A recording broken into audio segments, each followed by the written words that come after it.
And as much as I love an Epsom salt bath and a face mask, they are not going to fix all your problems because self care is not just reactive. The best type of self care is proactive. It is the little things you do each and every day because you know your future self will thank you.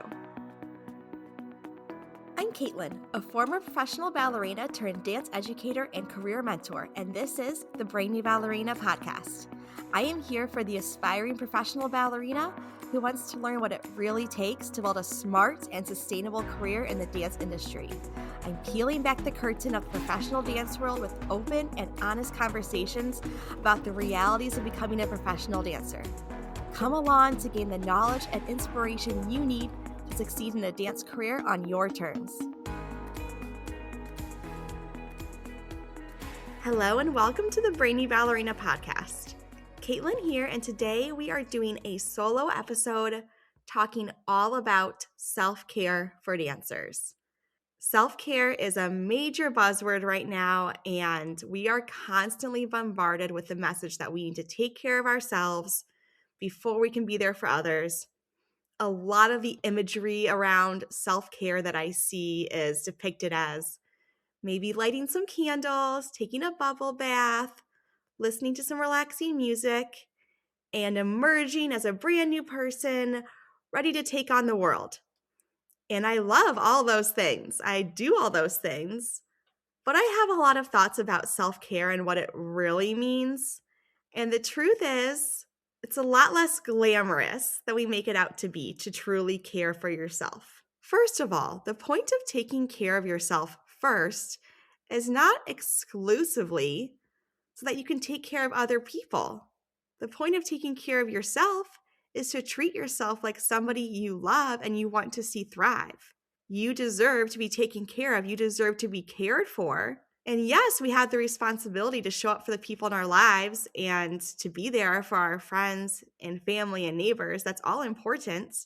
But the whole idea that you can't pour from an empty cup implies that the only reason you are taking care of yourself is to turn around and give all of your best energy away.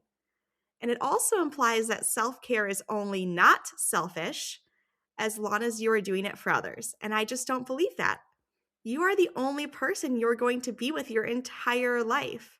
When you fill your cup, it's not just to turn around and give it all away. You can save some for yourself as well. And showing up for yourself has to be a daily practice and commitment. And as much as I love an Epsom salt bath and a face mask, they are not going to fix all your problems because self-care is not just reactive. The best type of self-care is proactive. It is the little things you do each and every day because you know your future self will thank you. I know that some of the most important self-care practices I need to maintain for my brain, for my body, for my soul are really, really simple. Moving my body, getting outside, getting enough sleep, drinking water, eating enough food, taking my medication. It is not glamorous, but it's incredibly effective. If you are not already doing those baseline things, then all the other self-care that you do that might fall under the trendy type of self-care is just going to be a band-aid. It's not going to solve the problem. So if you want to truly get to a place where you do care for yourself on the daily, your nervous system is regulated, you have to go back to basics. And once you do that, then you can add on the other things. But without those, everything else is not going to be as effective as you want it to be. Today, I'm going to talk through a few very specific things that I think are really important for you as a dancer to prioritize self-care for your body, your brain, and your soul. So let's start with the body. Going back to what I just said, you have to prioritize your sleep.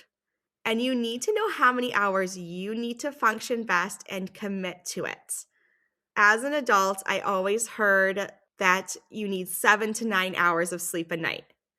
And so in my mind, I thought, great, I'll get 7 hours a night because that's the least amount of time that I could get to hit that threshold. And I am type A, I'm a rule follower. I want to follow the rules. So I thought, great, I hear 7 hours is enough. I'm going to get that much sleep a night and I'll be good to go. But turns out 7 hours is not my ideal amount of sleep a night. And unfortunately for me, 9 hours is actually my ideal amount of sleep a night. My husband is a 7 hour person, and I'm incredibly jealous of him because he gets 2 extra hours a day to be awake and doing things that I literally don't get because I know that I need 9 hours of sleep every night. Can I get by on less a few nights here and there? Sure. But if I do more than 1 or 2 nights in a row, I am really going to feel it. And I know that nothing good happens when I don't have enough sleep. When I'm exhausted, I feel like I cannot regulate my emotions. I can't use my brain. I can't think properly. I am anxious. I am frustrated. I am on edge. We know that getting enough sleep improves your reaction time and decreases your risk of injury. We also know that sleeping is when your memories consolidate. So maybe you're learning a lot of choreography, you're having a really hard time retaining it all, so you stay up late going over it to try to remember it. But when you sleep, your brain is doing that automatically. It's taking every single thing you learned that day and consolidating it. So when you wake up the next day, you probably have noticed that when you get a good night's sleep, the choreography is there in your brain and you know it better than if you tried to stay up all night long reviewing it. So next time you feel tempted to skimp on sleep, remember that your brain is working while you're sleeping, and so is your body. Your tissues are repairing themselves during sleep as well. So if you take your sleep seriously, you're going to retain choreography better. You're going to have fewer overuse injuries. You're going to recover faster. Everything is going to work better when you prioritize your sleep. The next kind of boring thing that I'm going to say that you already know, but I'm going to say it anyways, is you need to make sure you're drinking enough water. Even a 1% to 2% dehydration reduces your strength, your endurance, your cognitive performance. Everything feels harder. You feel more tired. Drinking enough water literally makes dancing feel easier. For me, drinking enough water is not necessarily the issue. And I don't know if you can relate to this or not, but for me, the hardest part about drinking enough water is making sure that I have water in front of me and getting up to fill my cup. Having to get up out of my chair if I am working at my desk or walk down the hallway of the studio to refill my water bottle is harder than drinking the water. So the habit that I've gotten into is as soon as my water bottle or my glass is empty, I immediately refill it. Then I always have water in front of me and I am way more likely to drink it if it is there. So try to get in the habit of immediately refilling your water as soon as it's gone, and you'll notice that you are more hydrated and able to tackle your day more easily. Another thing that seems simple but that I have to say is making sure that you are eating enough. Not only does your body use a lot of energy when you're dancing, but so does your brain. And your brain requires fuel to operate just like the rest of your body does. Dance is so incredibly demanding, not just on your muscles, but on your cognition. As a dancer, you're really asking yourself to use both constantly. You're never just using your body or just using your brain, right? You are constantly in motion and having to think about a lot of things at once. You're learning a ton of choreography, you're getting a bunch of corrections, and you're applying it physically. So your body needs a lot of fuel to account for that. And I know dance culture will tell you to eat as little as possible, but I need you to know that you are never going to reach your peak performance if you do that. And you need to make sure you're packing snacks to eat throughout the day. Even if you're eating enough in your meals, you need to stabilize your blood sugar because it's going to improve your concentration, your motor control.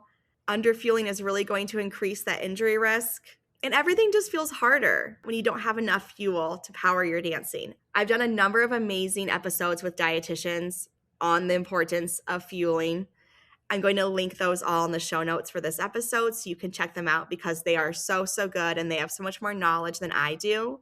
But the baseline self-care aspect of it is make sure you are eating enough to sustain yourself to be able to do all the things that you want to do. And when the day inevitably does come that you do get sick or injured, because you can do all the right things and still get sick or injured. It is not a moral failing that happens. It is life. When that happens, please take the time to recover. Continuing to dance while you are sick or injured is only going to prolong your recovery. And if you go to rehearsal when you are sick, it's going to increase that risk for injury because you're fatigued, you have poor coordination, you're not really fully there. It's a lot easier to have a misstep and sustain an injury when you're in that place. At some point, your body is going to demand a break. So either you have to choose when to give it one or it's going to decide for you. So please don't wait until your battery is at 0 to take the time to recharge. As a dancer, I basically thought I couldn't miss class or rehearsal unless I was in the hospital. And I ended up much sicker because of it, many times. Listen to those signs before you get to 0. Maybe you're at 30% and you need to take a rest day because you are sick. Our definition of sick as dancers, it's so much different than the rest of the world. But we're also doing something that demands so much more of our bodies than a lot of people. So even more so, we need to rest when we're sick. Just remember that one day off while you're sick to recover is so much better than a couple of weeks out later because you didn't listen to your body when it was giving you small signals and now they've turned into huge screams that you can't ignore. Another really important thing that I have incorporated into my life on a consistent basis is going to physical therapy and working with a personal trainer.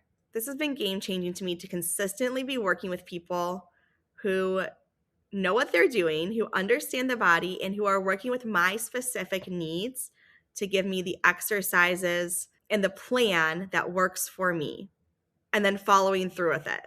And I talked about this in the New Year episode, but just a reminder that small daily actions, small daily exercises are going to outperform the long session you do once a month. If you can take 15 minutes to do your PT exercises every single day, that's better than a 2-hour intense workout you do one day a month. Right now, working with my personal trainer, I am 2 days a week doing sessions that are about an hour and a half to fit all the exercises in, and then I'm doing my PT on the side.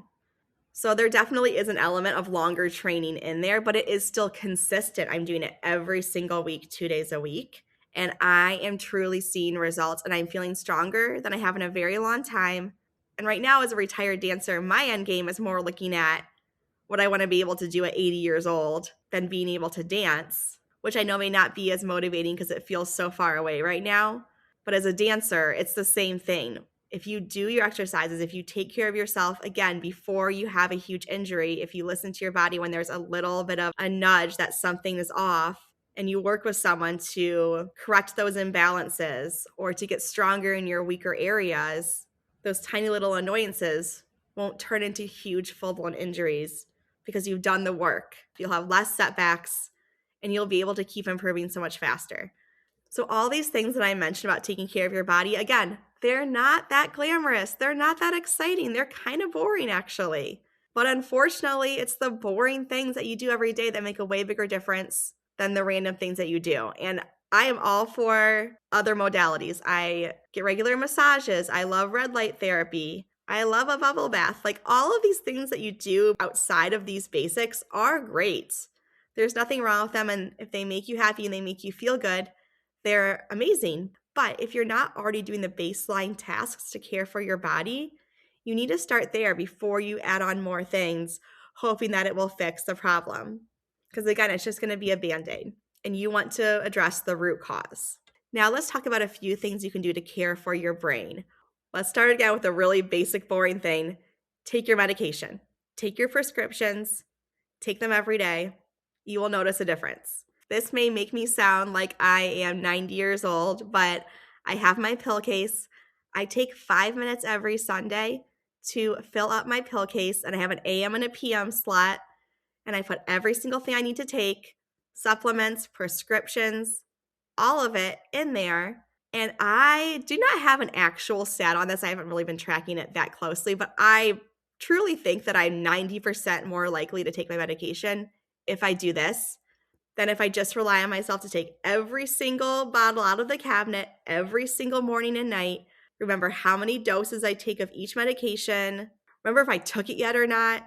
If you're not already using a pill case to organize yourself, I highly recommend getting one. They are not expensive, and it really will increase the likelihood that you remember to take your medication. Plus, if you're traveling, it's so much easier to take that than to take every single bottle of all the different medications you need. It really is worth it. Another principle that I have really been working to incorporate into my life that has been amazing for my brain is the decide once principle. And this is from an author named Kendra Adachi. She is the author of The Lazy Genius. So basically, the decide once principle means that you make one decision about one thing, and then you just keep doing that same thing over and over again until that doesn't work for you anymore, and then you decide to change it. But basically, it comes down to the fact that we are making so many decisions every single day, and decision fatigue is so real, and it eats up a lot of your brain power. It requires a lot of executive functioning skills to have to make all these decisions fresh every single day. So, giving yourself fewer daily choices that you have to make is going to really help your willpower, help your consistency, and help save your brain power for the things that really matter to you. Some examples of this are meal planning. Maybe you are a person who doesn't need a lot of variety in your meals. You just need to know that they are there and they have a good balance of everything you need, and it will be available when you need it. So you say, I'm going to eat the same thing for breakfast every single morning because I know this works for me.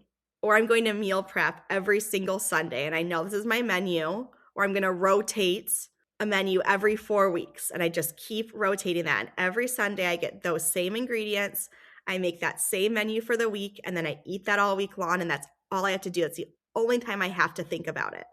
Going back to what I said about working with a personal trainer earlier, it could be your strength training schedule.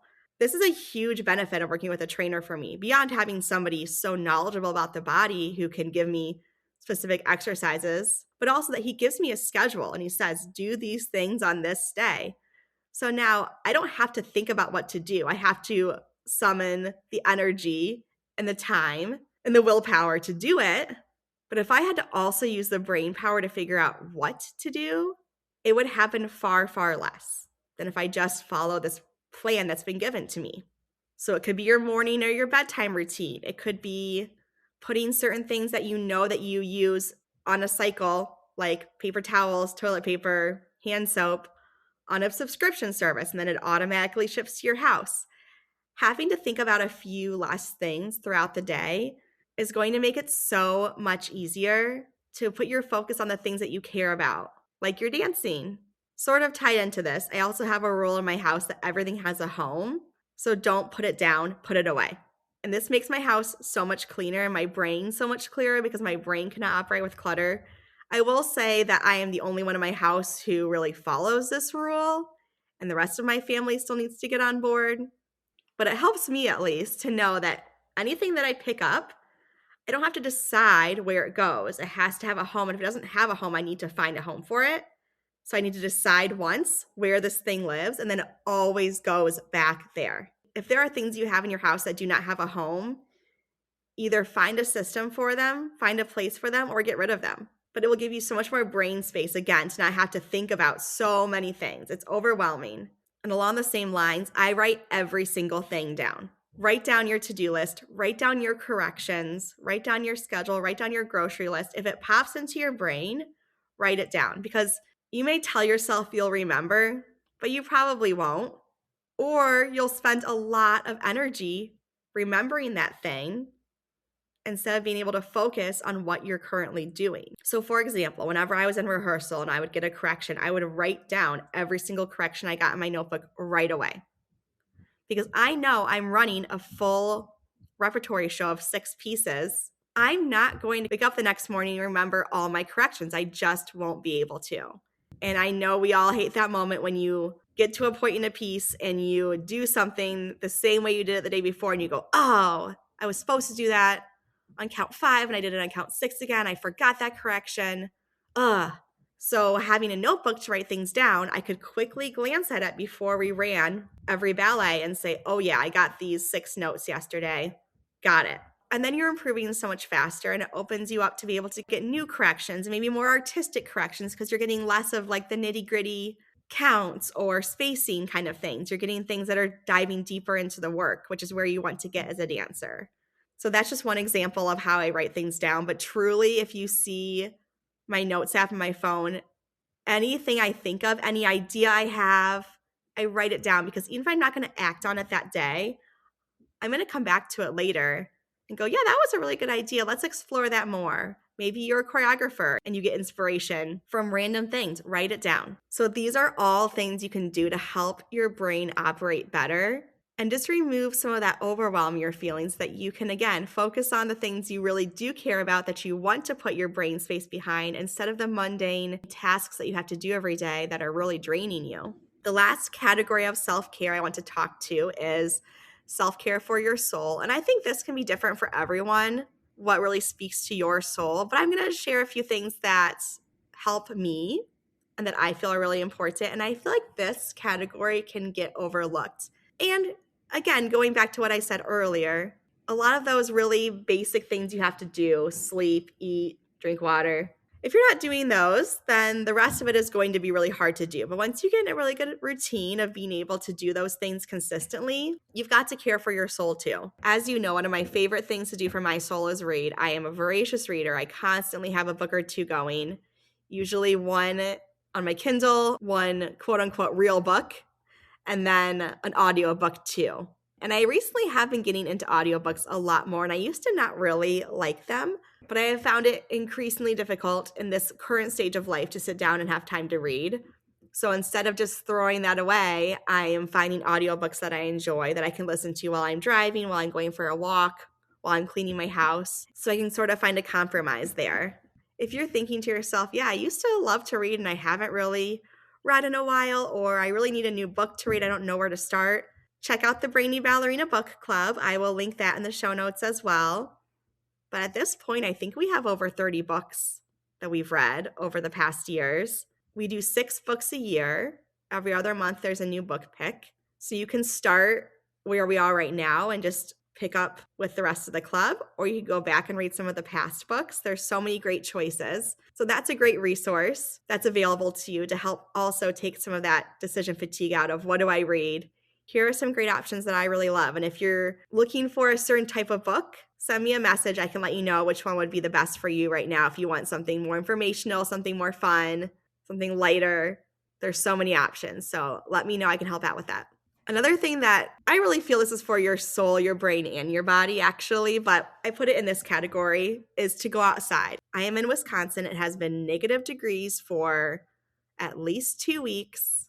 I have not been going outside very much, but it's getting to the point now where today it's going to reach 27 degrees, which feels pretty balmy here in Wisconsin, and I'm going to try to bundle up and get out for a quick walk.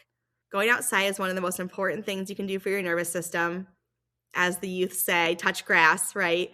It lowers your stress, it improves your mood. Instantly upon going outside, I already feel better. Getting regular sunlight is also going to regulate your circadian rhythm, which also leads to better sleep. Even just 5 minutes outside can make a change in your whole mood. Get outside, get some fresh air. It will really make a huge difference. The other thing that I really encourage you doing for your soul is to get off of social media, or at the very least, unfollow social media accounts that make you feel bad. But honestly, our human brains were not meant to deal with social media the way it's set up right now. We're seeing so many horrific things on our social media right now, and you're not getting to choose when you see them. They're just popping up, and that's very dysregulating for us as humans. I'm not saying to be uninformed. You need to be informed about what's going on in the world right now. There's a lot of awful, horrific things happening. However, it used to be that you would get your newspaper or you would turn on your nightly news program and you would be inviting that into your life, right? So you would say, now I'm going to watch my news program. Now I'm going to read the newspaper. I'm going to inform myself about what's going on. And then that would end and you would leave it. And then you could use that information to take action. But now we open our phones, you click on social media, and there's so much information being bombarded at you. You're not getting to choose when you see things. And again, I'm not saying to bury your head in the sand and not pay attention to what's going on in the world, but I am saying to be very mindful about when you are consuming the media, because that is a self-care practice. And when you're so overwhelmed with all of the information and all of the things coming at you, you're way more likely to want to bury your head in the sand and not take action and just throw in the towel, because it's just like, what could I possibly do? There's so much. It's way too much for us to take in, as opposed to when you mindfully consume media, then you can use it in way more actionable ways. And It doesn't have to be that extreme to be harmful for you. It may even be something like you find yourself constantly comparing yourself to another dancer. You see all these amazing dancers doing 18 turns or having crazy extension, and then you just start to feel bad about yourself and your abilities and wonder why you're even dancing, and you go down that spiral. We've all been there. That's not helpful either. And I use social media for my business quite a bit, and I try to be a helpful voice. And I do try to bring humor to my page because I do think being silly is a very important thing in our world. I think finding joy and fun and silliness is actually very serious work because it's a big part of our humanity. And without it, we're going to crumble. So I'm out there posting informational things, but also silly things because I want to still bring that brevity into the space. But I have to be very, very mindful as a business owner and a content creator about how much I use my phone. And I mentioned this in the New Year's episode, but I have been using the Brick. And now that I'm a few months more into using it, I really can't recommend it more. So basically the Brick, you can block certain apps on your phone and you can only unbrick your phone and go back on them if you scan a physical brick. It's magnetic, so I put mine on my fridge and then I will brick my phone around dinner time, usually, is the goal at least.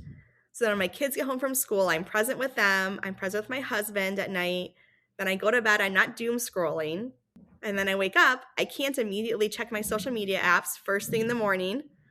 I get up, I go about my day, and then at some point I unbrick my phone, and I feel so much better. So if you are finding that the message to get off social media resonates, but you're like, it's made to be addictive, so it's not your fault, but if you feel like it's just too addicting to do on your own, the Brick is a really helpful tool. I'm going to link in the show notes a blog post that I also wrote on this same topic that includes all of these things that I talked about, a lot of links for products that I recommend, and some more of the more fun, glamorous things that you can do. And the list is incredibly varied in terms of time, resources, and accessibility.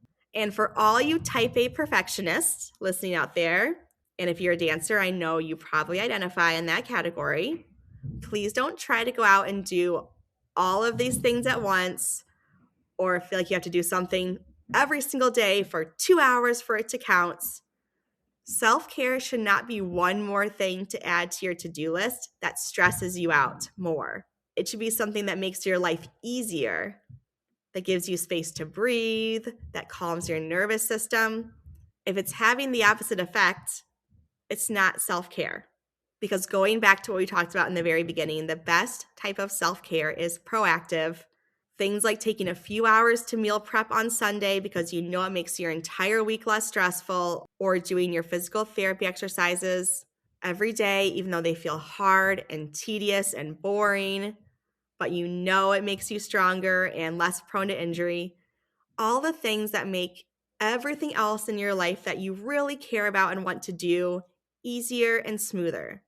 These small amounts of self-care you do consistently are going to help you create a life that you don't feel the need to regularly escape from. And establishing a consistent self-care practice that works for you is truly paramount for a long, happy life as a dancer and as a human. So I hope you can use some of these ideas to hone in on a routine that is really sustainable and works for you. As I've said throughout the episode, I'm going to link a lot of great resources in the show notes. So please check that out. And I would love to hear from you. If you're listening to this episode on Spotify, you can leave a comment on the episode sharing what resonated with you, what you're taking away from this episode, other ideas that I didn't talk about that have really helped you in your life that dancers might benefit from. I really love hearing from you and hearing your takeaways. Remember that self-care is not selfish. Keep showing up for yourself and for the person that you want to be. Thank you for tuning in to the Brainy Ballerina podcast. If you found this episode insightful, entertaining, or maybe a bit of both, I would so appreciate you taking a moment to leave a rating and hit subscribe. By subscribing, you'll never miss an episode, and you'll join our community of dancers passionate about building a smart and sustainable career in the dance industry. Plus, your ratings help others discover the show too. I'll be back with a new episode next week. In the meantime, be sure to follow along on Instagram at The Brainy Ballerina for your daily dose of dance career guidance.